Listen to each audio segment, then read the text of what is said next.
Oi pessoal, Felipe Assunção, auditor de controle externo do Tribunal de Contas do Estado de Minas Gerais. Espero que todos estejam bem.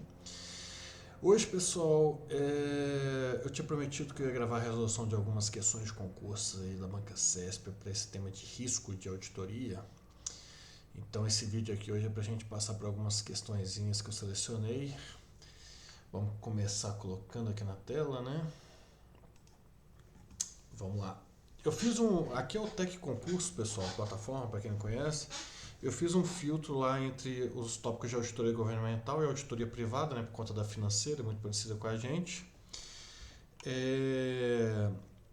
Coloquei os tópicos lá de maternidade, identificação de risco, planejamento de auditoria e fui selecionando algumas questões que não eram muito do tema que a gente quer.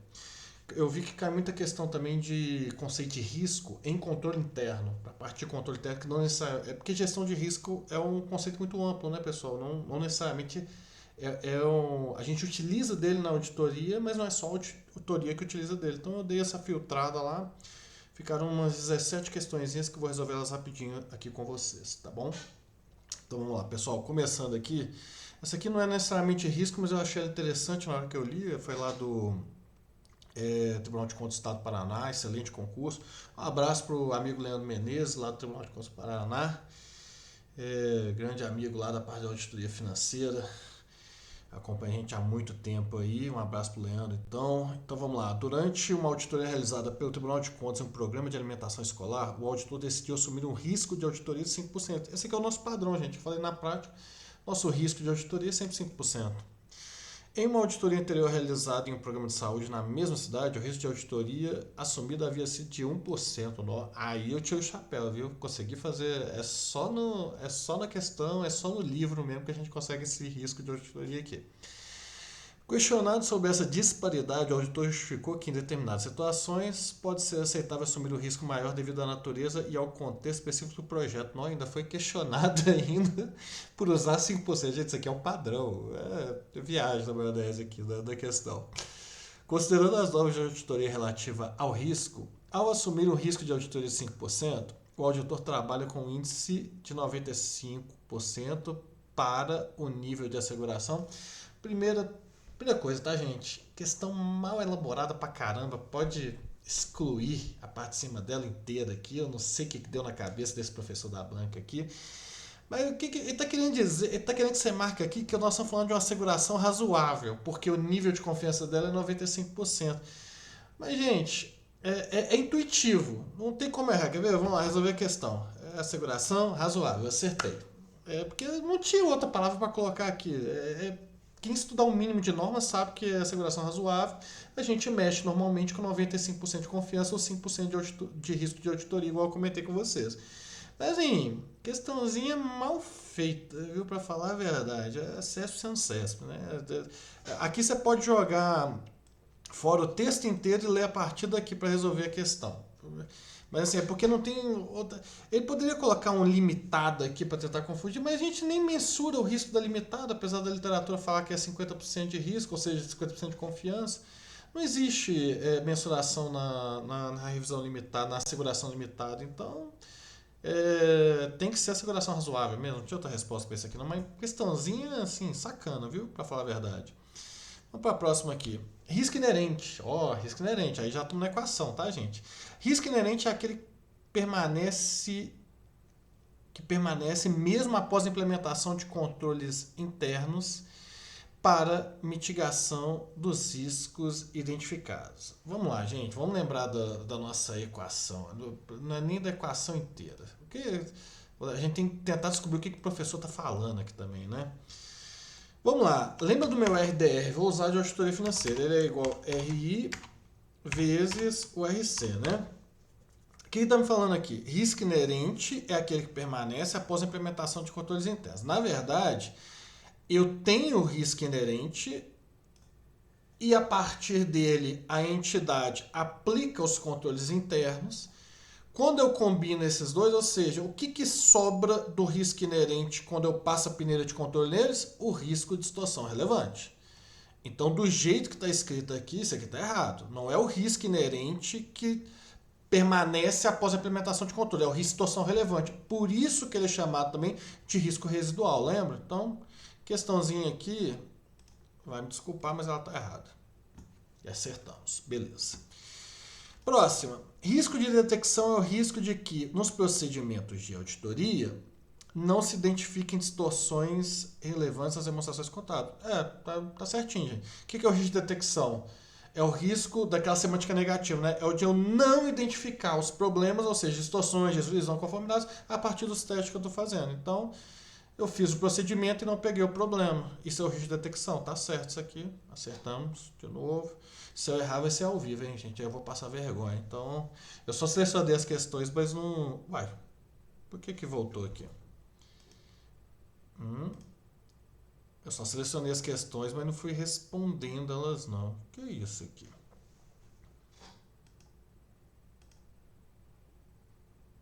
Que tal uma questão 4? Foi. Agora foi.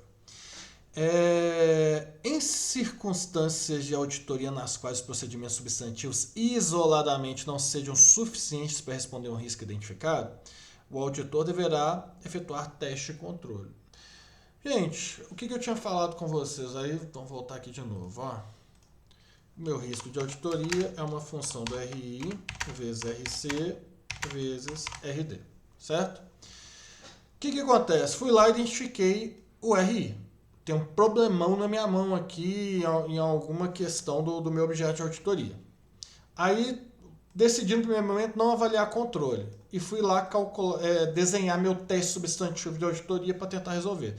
Só que aí eu vi que esse procedimento substantivo de auditoria, ele não é suficiente para responder ao risco identificado. Qual que é o risco? Meu RI aqui, né?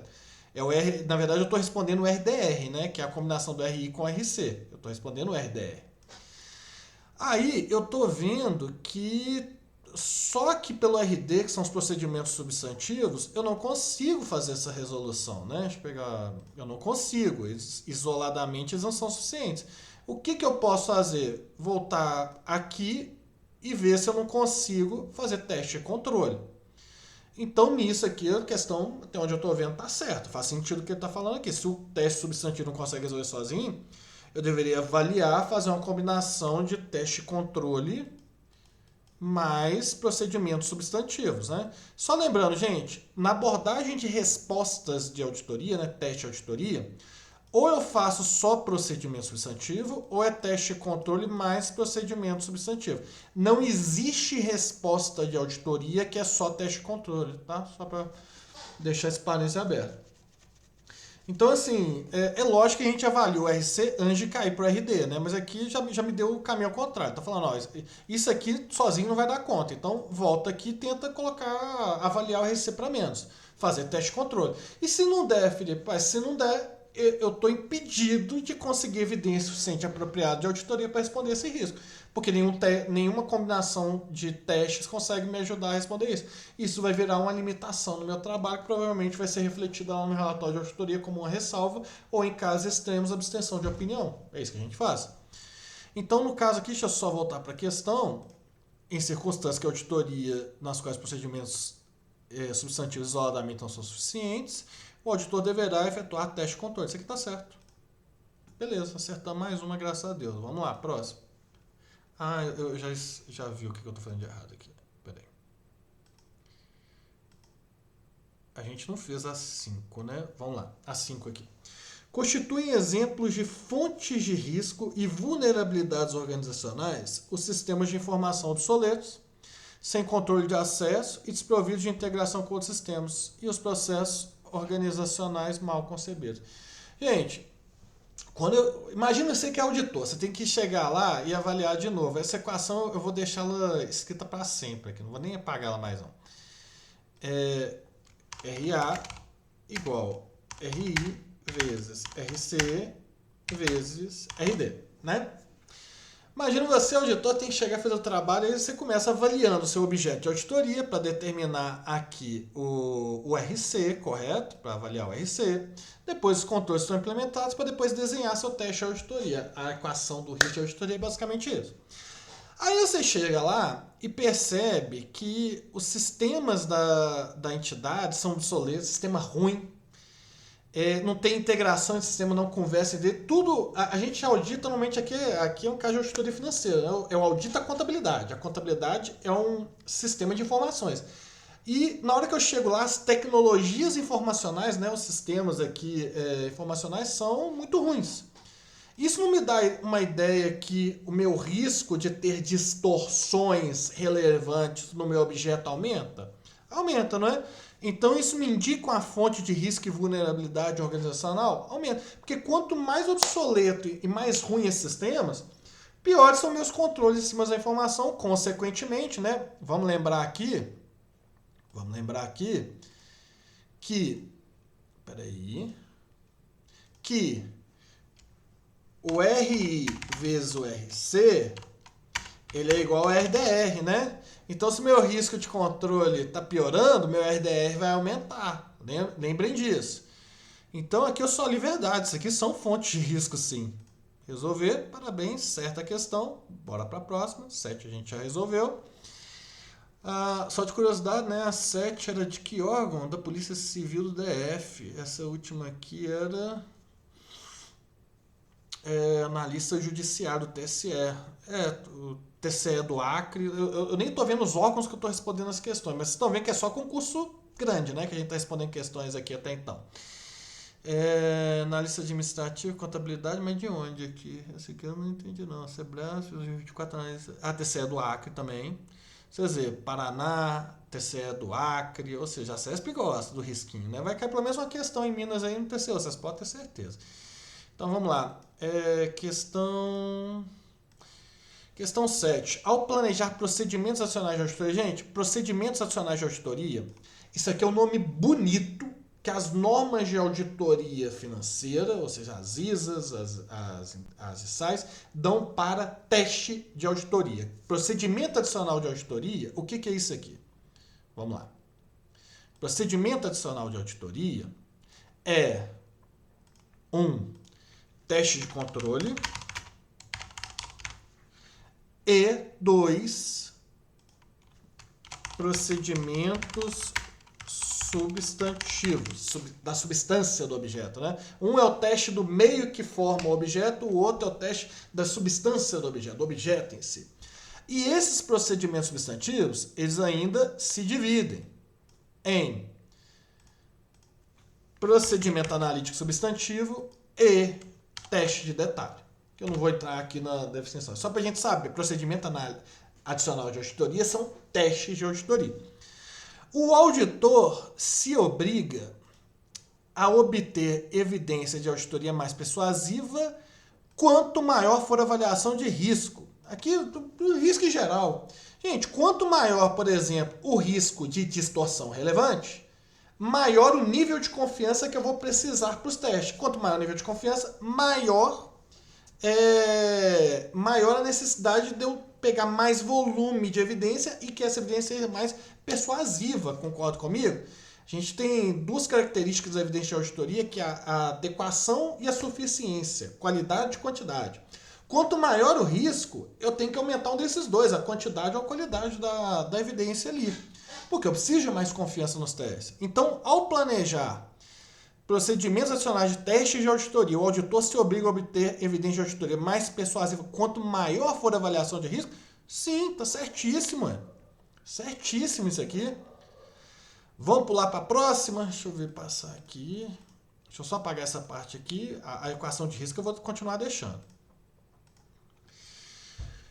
Vocês veem que eu só leio a parte de baixo da questão. Normalmente a parte de cima nem... É dica para ganhar velocidade de concurso, tá, gente? Só você ficar muito confuso aqui no comando é que eu leio a parte de cima. É treino de prova. O risco de auditoria decorre da função... O risco de auditoria decorre da função dos riscos de distorção relevante, do risco de que os procedimentos executados pelo auditor para reduzir o risco de auditoria a um nível aceitavelmente baixo não detectem uma distorção que possa ser relevante. Ele está falando que o RA é uma função do RDR e do RD. Tá certo isso? Tá certo, gente. Tá certo. Sem nem mistério. Questão 9. Riscos. Essa aqui a gente não viu, não. Mas eu citei no final do último vídeo lá. Riscos a nível geral das demonstrações contábeis refere-se às demonstrações como um todo. Isso aqui é auditoria financeira. Mas risco geral específico, teoricamente existe nos 3 tipos de auditoria lá do setor público, tá? Operacional, conformidade financeira. Enquanto os riscos de detecção relevante, distorção relevante no nível de afirmação, consistem em risco inerente e risco de controle. Gente, isso aqui é muito importante. Eu ia falar isso quando a gente fosse... primeiro eu ensinei para vocês o modelo de risco em auditoria, né? E quando eu fosse falar de plano de auditoria, planejamento, eu ia explicar essa diferença para vocês. Existem 2 tipos de risco. O risco a nível geral e o risco a nível específico. Esse modelo de risco em auditoria, que é desmembrar essa equação aqui em RI, RC, RD, a gente aplica ele para risco a nível específico. Porque não faz sentido aplicar ele para risco a nível geral. Por quê? Risco a nível geral, a gente não... já estou adiantando um pouco da norma 330. A gente não responde ele via procedimentos adicionais de auditoria, que são testes. A gente responde ele por respostas gerais de auditoria, que são posturas do auditor, não é teste. Então, se eu não aplico o teste normalmente para esse tipo de risco, para que eu vou tentar mensurar ele na forma de tentar chegar no meu RD para ele? Não faz sentido nenhum, porque eu não vou ter teste para ele. Então, esse modelinho aqui, esse modelinho que a gente está vendo, lindão aqui, ele é aplicado para risco a nível específico. E é o que está falando aqui, ó, risco a nível geral, refere-se à demonstração como todo. Perfeito. Risco a nível de situação relevante, ao nível de afirmação, consistem em risco inerente de controle. Gente, isso aqui está certíssimo. Está certíssimo.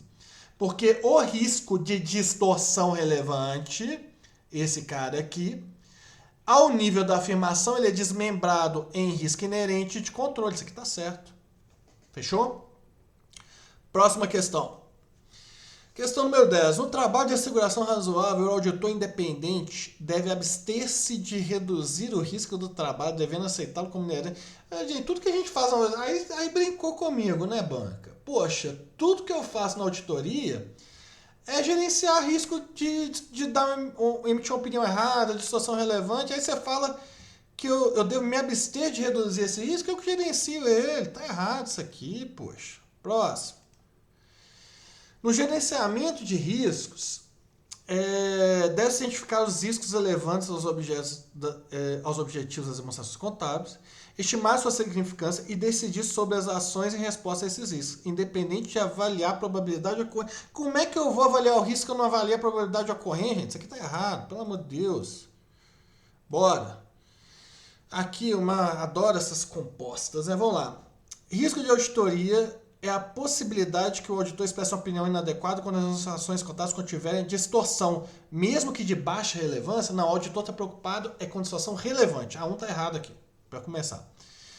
Distorção é a diferença entre valor, classificação e apresentação, divulgação de uma demonstração contábil relatada e o valor da classificação, apresentação, divulgação que é exigida para o item, para que o item seja de acordo com a estrutura de relatório financeiro aplicável. A estrutura de relatório financeiro aplicável é o nome bonito que a norma dá para norma de contabilidade. Critério. Isso aqui, a definição de distorção gente, distorção é tudo que eu tenho diferença entre o que eu deveria fazer segundo a norma, segundo o critério, e o que está sendo apresentado. O 2 é que está certo. Aí eu vou ter que apagar a nossa equação aqui, né? Porque ela ficou muito, ficou muito em cima. Mas tá bom. Risco de detecção diz respeito à possibilidade que os procedimentos executados pelo auditor para reduzir o risco de auditoria a um nível aceitavelmente baixo não detectem uma distorção existente que possa ser significativa, individualmente ou em conjunto com outras situações. Isso aqui está certo. Eu diria que o 2 e o 3 aqui estão certos. A gente marca um AD aqui para ver, acertamos. Graças a Deus não estou passando vergonha com vocês, né? Ainda dá até vontade de fazer prova, viu, gente? Que eu estou acertando bastante, mas tem que ser prova só de auditoria. Se cair direitos aí tudo, eu já devo estar meio enferrujado. Risco de auditoria é calculado pela probabilidade de falta de análise apropriada do pessoal da auditoria em razão de consulta material incorreta, fragilidade de controles internos. Nossa, tá muito esquisito esse conceito. E ele tá dando como certo. Putz, deixa eu ver. O risco de auditoria é calculado pela probabilidade de falta de análise apropriada do profissional de auditoria em razão de consulta a material. Gente, essa aqui eu levava para recurso, viu? Risco de auditoria O risco de auditoria, de emitir opinião inadequada, é calculado pela falta de análise apropriada. Quando eu falo de falta de análise do profissional, dá a remeter aqui que eu estou fazendo teste errado, estou fazendo análise errada. Aí já me leva para a ideia de risco de detecção. Em razão de consulta material incorreto ou de fragilidade de controle interno. Não, ficou muito truncado aqui. Eu erraria isso aqui fácil, não, mas é pelo português que a banca usou. Que concurso foi esse? Analista de gestão CEPLAG CS. Não, que ódio quem fez o concurso, porque ou questãozinha mal redigida. Eu não aceitaria muito isso aqui não, viu, gente? Eu entraria com recurso até. Tanto é que eu tô errando ao vivo aqui para mostrar para vocês a dificuldade que eu tenho quando a banca resolve pensar fora da caixinha. Né? Não faz sentido nenhum essa frase aqui para mim, mas estão dando como certo. Beleza. 14. Acerca de auditoria e perícia, avaliação de risco de auditoria inclui a consideração do risco inerente, risco de controle e risco de detecção. Isso aqui está certo. É a nossa equação. Isso aqui é a nossa equação escrita no Gogó aqui, ó. Tá certo. 15. O auditor é obrigado a executar procedimentos substantivos que respondam a todos os situação relevantes significativos identificados. Lembra do significativo que eu falei com vocês? Ele é especial, é aquele risco mais alto que eu tenho, que está falando que eu sou obrigado a executar procedimento substantivo para risco significativo. Cara, isso aqui está certo. Eu tenho que realizar isso aqui. Ó, já estava resolvido? Gente, mas tá certo. Questão 16. Uai, gente, por que elas já estão respondidas? Eu não respondi essas questões antes? Dentre os tipos de risco de auditoria, mas vamos explicar. Dentre os tipos de risco de auditoria, será que ele puxou no filtro do caderno algumas questões que eu já tinha feito na vida? Não sei. Dentre os tipos de risco de auditoria, risco inerente é o que está associado à suscetibilidade das afirmações. Depois eu vou dar uma aula explicando o que é afirmações, a distorções. Enquanto o risco de detecção diz respeito à capacidade da auditoria em identificar as situações. Beleza, ele falou perfeito o que é o risco inerente, falou perfeito o que é o risco de detecção. Tá certo, próximo, tá respondido também. Caso o auditor detecte desvios de controles nos quais ele pretendia confiar, é adequado avaliar se o risco de distorção relevante devem ser tratados utilizando procedimentos substantivos. Gente, lembra, ou eu faço teste de controle mais substantivo, ou só teste substantivo. Eu sempre tenho teste substantivo. Então isso aqui já dá pra ver que era certo, porque, cara, eu tenho que fazer teste substantivo em qualquer uma das duas abordagens. Agora, o fato é que eu tenho desvio nos controles que eu já ia confiar, eu já ia ter que fazer teste substantivo de qualquer jeito. Controle mais substantivo ou só substantivo. Aqui não tem outra resposta a não ser certo para essa questão. Tranquilo? Pessoal, resolvemos aí umas 17 questõezinhas, explicamos elas. As 3 últimas eu não entendi até agora porque já estava resolvido. Assim, vocês viram que é bem cobrado em cima do que a gente explicou nas aulas e que é o que a gente faz na prática. Então é por isso que eu falo, para quem vai mexer com concurso, isso aqui não é só concurso, você vai mexer com isso no dia a dia. Tranquilo? Espero que vocês tenham gostado, pessoal. Se tiver alguma questão que vocês queiram trazer, pode trazer. A gente resolve junto aqui, eu gravo um vídeo se precisar. Deixa o like, dúvidas nos comentários, pode me mandar no particular e bons estudos aí para todo mundo. Tranquilo?